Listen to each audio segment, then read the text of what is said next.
"Mom, this ID is either fake or you're a very confused librarian." The young security officer grinned as he dangled the badge between Ridiculous. two You fingers expect me like to it believe belonged this? in a Halloween costume.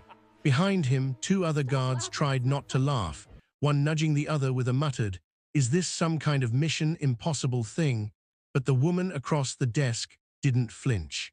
Dressed in a plain windbreaker, jeans, and a white shirt that had clearly seen better days, she just stood there like she had all the time in the world. No eye rolls, no backtalk, just a firm and quiet instruction. "Scan it again." With exaggerated sarcasm, the officer waved the badge over the reader, more out of mockery than duty.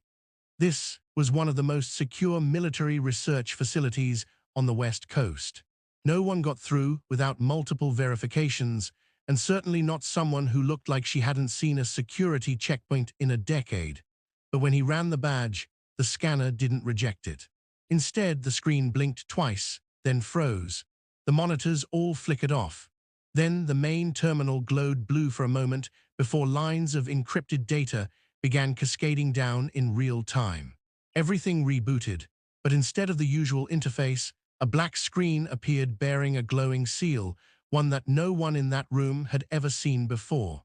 The laughter vanished instantly. One of the guards took a step back and whispered, "Is that even authorized?" Radios crackled into static, phones lost signal, all systems stopped responding, but the woman didn't move, she didn't speak. Her badge had already said more than enough. The officer who first mocked her felt his stomach drop. "Who are you?" he asked, the confidence drained from his voice.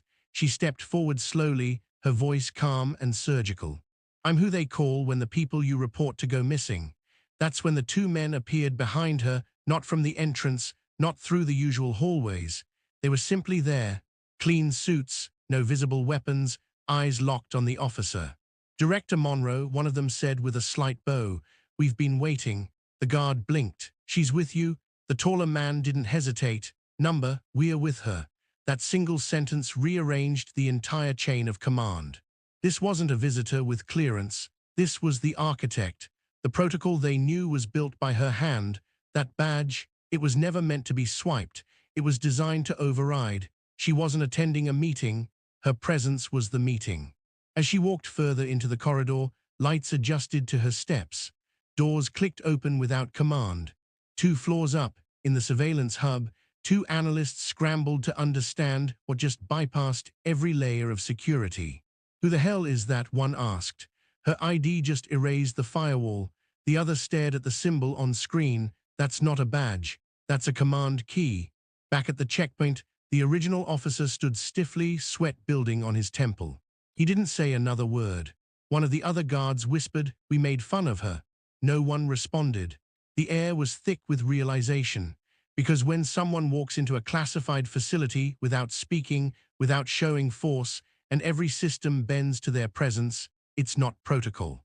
It's legacy, and when a badge that old still opens every door, it means the person holding it didn't just pass clearance.